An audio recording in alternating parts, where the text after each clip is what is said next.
여러분, 금리 인상이 되면서 집값에 영향을 미쳤을까요? 실제 금리 인상이 되면서 집값에 영향을 미치고 있습니다. 여러분, 이 지표 한번 보세요. 금리 인상 전후 집값 하락률입니다. 금리 인상을 하니까 떨어진 거예요. 0.92%나. 0.92%가 떨어진 거예요. 물론 상승률도 아직까지 높습니다. 낮진 않아요. 지표상으로 봤을 때는요. 예, 지표상으로 봤을 때는요.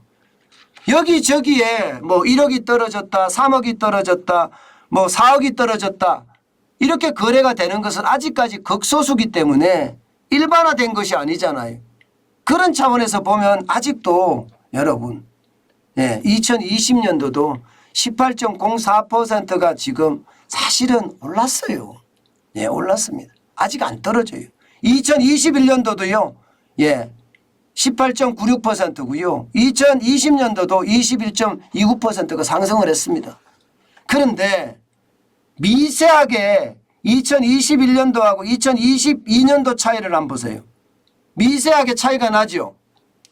2021년도 금리가 1%일 때는 18.96%였지만 2022년도 2.25% 기준금리가 2.25%일 때는 부동산이 18.04%로 떨어지고 있는 거 사실로 보이죠. 사실로. 실제로도 역사적으로도 보면 말입니다. 금리가 올라갔을 때 실제 아파트 값이 떨어지는 경우가 조금은 있었습니다. 2010년에 보세요. 2.5%일 때 아파트 가격 변동률이 마이너스 1.2%였지만 그해 11월이죠. 2011년에 3.25%까지 올라가니까 1.54%까지 뛰었습니다. 그런데 바로 4%까지 폭락했어요. 바로 4%까지. 2012년에. 그러면서 우리도 금리를 또 내렸습니다. 이제 내릴 수밖에 없으니까 2.75%로. 금리를 내리면 집값은 올라가고요. 내리면 2013년에 2.5%로 내리니까 0.27%로 떨어짐이 조금 둔화되더니 2%로 2014년에 내리니까 3.23%로 집값이 올라가고요. 1.5%로 2015년에 내리니까 6.5%까지 올라갔습니다. 전체적으로 금리와 집값에는 영향이 분명히 있습니다. 시장의 변동률도 있고요. 그러면 지금 2.25%의 금리가 2.5%, 2.75%, 3% 이렇게 올라가면 앞으로 집값이 어떻게 될까요? 강남이라고 해도 버티지 못한다. 이게 지금 현재까지의 분석입니다. 그만큼 말입니다. 금리를 올리니까 시장에 대한 반응은 지금 집값 하락으로 답한다. 이렇게 얘기할 수 있는 겁니다. 지금 금리는요, 여러분 진짜 많이 올라가거든요. 여러분 보시는 것처럼 고정형 주택담보대출 금리가 지금 7.21%예요. 우리은행은요. 하나은행이나 국민은행이나 신한은행은 6% 수준이지만 우리은행은 7%까지 상단이 올라갔어요. 하단은 5%에서 4% 수준이에요. 그렇지만 7.21% 이거 감당할 수 있겠습니까? 이거 말입니다, 여러분. 영끌에서 집 산 사람들 감당하기 저는 쉽지 않다고 보는 거예요. 진짜 감당하기 쉽지 않다.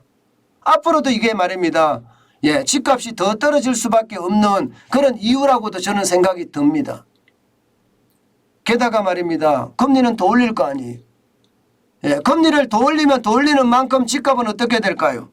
더 떨어진다가 일단 대세예요. 대세. 제가 항상 여러분에게 집값이 떨어질 거냐 오를 거냐 지표를 추세적으로 제가 분석해서 드리는데요. 이번에는 금리만 가지고 여러분에게 말씀을 드리는데 지금 상황은 그렇죠. 집값이 떨어질 수밖에 없는 구조로 가고 있다. 이런 얘기가 되는 거죠. 대한민국도 7월에 빅스텝 했습니다. 0.5% 올렸습니다. 미국은 7월 27일이에요. 내일 모레입니다. 내일 모레면 또 0.75%를 올릴 겁니다. 그러면 기준금리가 우리보다가 많아질 거예요. 2.5% 돼서 한미 금리 역전이 일어날 가능성 굉장히 높습니다. 그러면 우리는 어떻게 될까요? 8월 25일에 또 금리를 올려야 됩니다. 예, 올릴 수밖에 없을 거예요. 금리 역전이 됐을 때 예, 이게 외국인들이 얼마나 빠져나가느냐에 따라서 달라질 수도 있겠지만 미리 선제적으로 올릴 가능성도 높거든요. 그렇다면 여러분 이제 대한민국의 기준금리는 2.25%가 아니라 2.5%까지도 될 수 있다는 거 아니겠습니까? 2.5%까지 되면 이게 떨어질 거예요. 그런데 여기서 멈출 거냐? 그렇지 않습니다. 지금 분위기로 봐서는요. 연말까지 3% 넘게까지 올리겠다 이렇게 이야기합니다.